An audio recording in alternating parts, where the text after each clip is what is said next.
Hello and welcome to TQE Question Entry 10, the full finale. We brought everyone back for a group get-together. Thank you all for joining. Thanks for having us, Safa. This will be fun. What is your craft and why? We manufacture gravity-independent vessels at industrial scale. Not prototypes, fleets. Our craft is structural assembly in microgravity, kilometer-scale trusses, rotating hab rings, capital hulls, fuel tankage grown in vacuum rather than constrained by launch fairings. We design ships that are born in orbit because gravity is a tax on imagination. Why? Because planetary manufacturing caps ambition. You cannot build a true interplanetary economy launching finished spacecraft from Earth's well. Ships should never touch atmosphere unless damaged. We exist to decouple shipbuilding from gravity entirely. We operate long-range capital vessels, cargo carriers, defense platforms, convoy stabilizers. Our ships are floating cities with propulsion cores measured in gigawatts. We don't just move mass, we enforce trade reliability. Why? Because expansion without security collapses. Trade lanes between Earth, Luna, Mars, and beyond require deterrence, convoy protection, and redundancy. We are stability embodied in hull plating. We design and operate permanent orbital cities. Population centers with governance, commerce, artificial gravity, and closed-loop life support. Our craft is systems urbanism in vacuum. Why? Because a multiplanetary civilization requires neutral hubs between worlds. Orbit is not a waypoint. It is territory. We manage narrative bandwidth. Public psychology determines capital flows and political will. We redirect attention from spectacle to infrastructure without killing inspiration. Why? Because civilizations move where culture looks. We enter stalled sectors and compress execution cycles. Regulatory bottlenecks, undercapitalized robotics divisions, AI integration gaps. We fix them in 12 to 24-month deployments. Why? Because lag compounds exponentially. We are a self-sustaining Martian settlement. Closed-loop agriculture, nuclear baseline power, local materials manufacturing. Our craft is autonomy. Why? Because dependency equals vulnerability. We are the exchange layer between gravity wells. We buffer cargo, standardize docking, convert propulsion classes, and manage orbital inventory markets. Why? Because direct point-to-point scaling collapses under volume. We control the full water chain. Survey, extraction, purification, storage, distribution. Every liter is tracked. Why? Because water sets population ceilings. Our craft is controlled human gestation outside the human body. Safely, predictably, and at scale when required. Vitapod designs and operates artificial womb systems that replicate uterine conditions with extreme physiological precision, oxygenation gradients, nutrient perfusion, hormonal signaling, waste filtration, neural stimulus modulation. It's not a lab curiosity. It's infrastructure for reproduction in hostile environments. Why? Because reproduction is the quiet bottleneck of a multiplanetary species. You can ship adults to Mars. You cannot build a civilization unless you can reliably sustain early-stage human development under gravity variance, radiation exposure, and environmental volatility. Pregnancy is biologically delicate. Off-world conditions amplify risk. We remove that fragility from planetary constraints. Every other guest builds structures, ships, cities, logistics, water systems. We build continuity. Without birth, everything else is temporary occupation. Who are your customers? Fleet operators, sovereign defense consortia, and deep cycle logistics entities that require vessels measured in decades, not missions. Anyone serious about scale eventually calls us because orbital fabrication outperforms planetary launch economics. If you're building infrastructure for a century, you're our client, whether you admit it yet or not. Orbital cities, strategic corridors, and any civilization node that cannot afford vulnerability. We serve those who understand that stability precedes prosperity. Defense isn't optional once scale exists. Population planners, industrial consortia, and families who intend to live generations off Earth. We build for permanence, not visitation. Our customer is civilization density in microgravity. Governments, institutions, and actors who need narrative space cleared to operate without destabilizing public backlash. We manage perception volatility. Influence is infrastructure too. Entities frustrated by slow timelines. Engineers, investors, and governments who want execution velocity. We partner with those allergic to stagnation. Progress compounds when momentum is engineered. Future Martians. Everything we do is for self-sustaining settlement, not shareholders. We answer to survival metrics, not quarterly calls. Fleet operators, orbital cities, Mars supply chains, anyone whose failure modes are systemic. We serve scale. If your throughput matters, you need cadence. Every habitat, fleet, and government that intends to survive beyond Earth. We serve life support reliability. Water isn't optional, it's sovereignty. Settlement authorities, orbital habitats, and families planning permanence off Earth. We serve demographic continuity. Civilization depends on birth stability. What are you looking forward to? Standardized hull classes that reduce custom chaos and allow interplanetary fleets to interoperate cleanly. The first generation of ships built entirely for Mars Jovian lanes, not Earth nostalgia, watching heavy industry leave gravity wells permanently. A mature fleet architecture spanning Earth, Moon, Mars with unified command doctrine. Capital vessels that function as moving sovereign infrastructure, not just warships. The normalization of deterrence in space so conflict never escalates. The first city whose economy no longer depends on Earth imports. Cultural diversification in orbit that rivals terrestrial cities. Children born into orbital gravity norms. A world where space expansion doesn't fracture political consensus every funding cycle. Sophisticated publics capable of holding nuance about risk and investment. Reduced weaponization of space discourse. Compression of development cycles across propulsion, materials, and autonomy. Cross-entity coordination that eliminates redundant trial and error. Breakthroughs arriving ahead of schedule instead of behind. The moment we no longer wait for Earth shipments to feel secure. Locally manufactured expansion modules. The psychological shift from outpost to home. Standardized interplanetary traffic flows that make transit boring. Fuel markets stabilizing through hub accumulation. A true network effect between planets. Fully autonomous extraction on Mars and lunar poles. Icy moon pilot operations. Water becoming assumed infrastructure, not emergency logistics. The first generation fully gestated off Earth, reaching adulthood healthy and adapted. Ethical governance frameworks stabilizing around reproductive infrastructure. Artificial gestation becoming normalized, not sensationalized. Where should attention be directed? In-space materials processing and automated structural assembly. Propulsion integration early in design, not as an afterthought. And governance standards for ship registries before capital fleets multiply faster than law. Rules of engagement for orbital and interplanetary security. Clear jurisdiction between civil and defense fleets.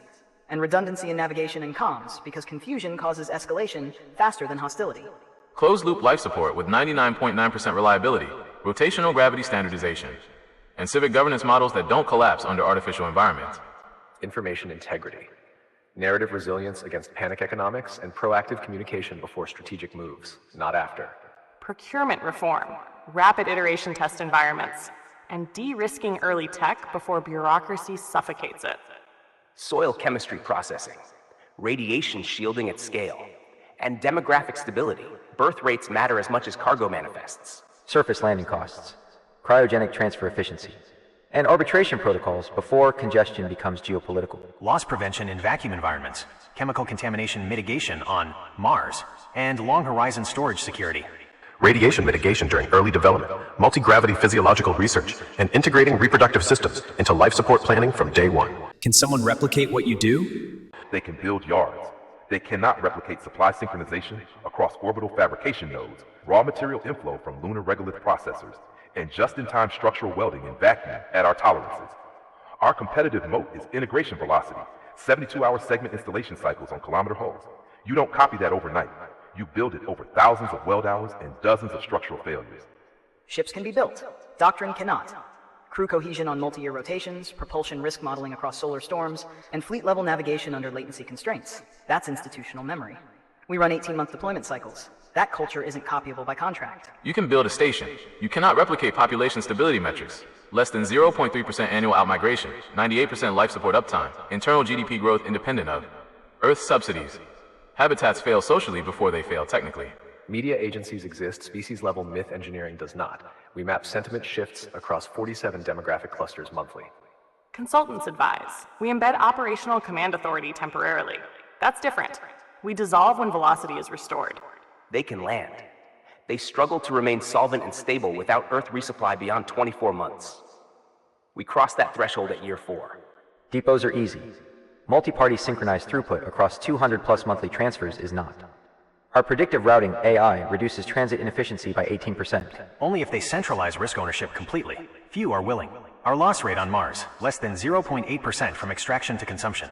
Technically, the underlying biology is known. The barrier isn't conceptual, it's systems integration under extreme environmental conditions. Our differentiation lies in closed-loop bioreactors that dynamically adjust amniotic chemistry in response to real-time fetal telemetry, micro-adjustments every few seconds. That's not trivial software, that's survival-grade control.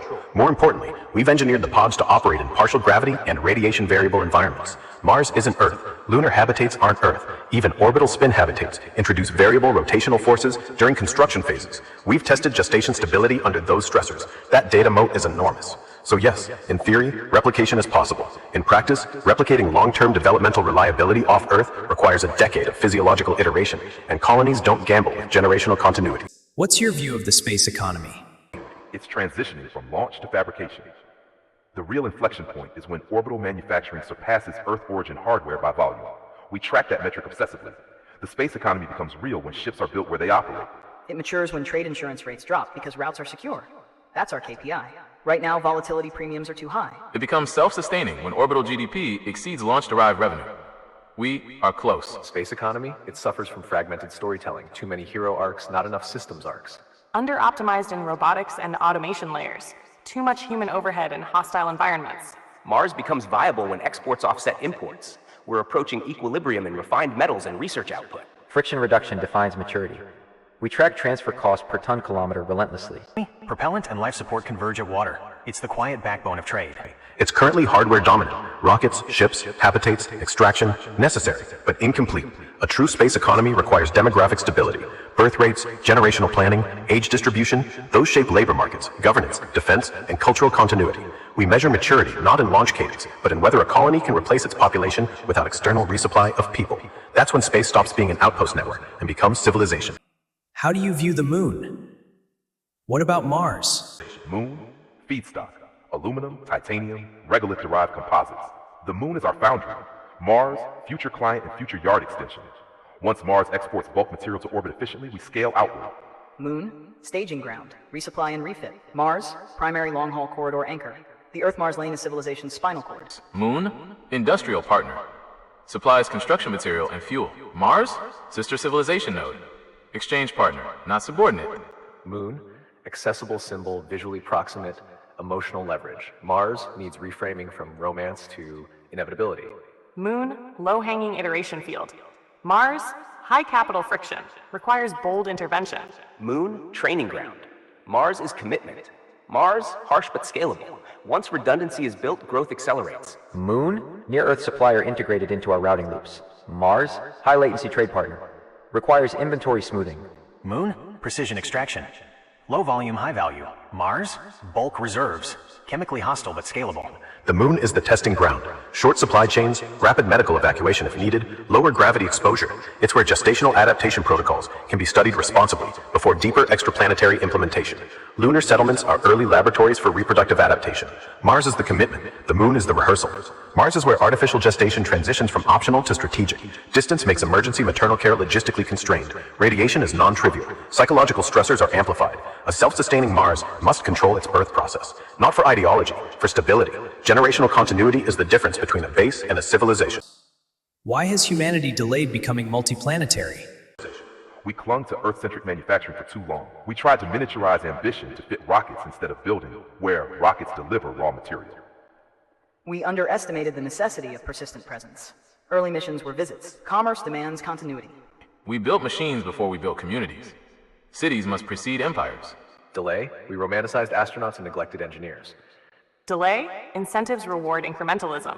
Multiplanetary expansion requires punctuated leaps. Delay, comfort bias. Earth cushioned inefficiency.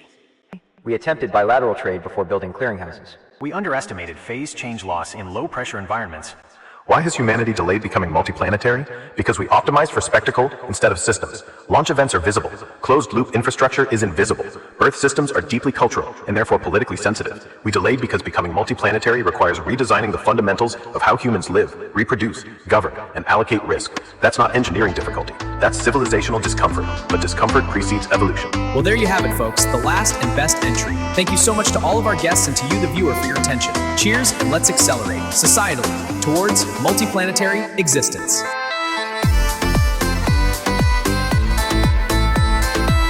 This was electric. The SMC will be pleased.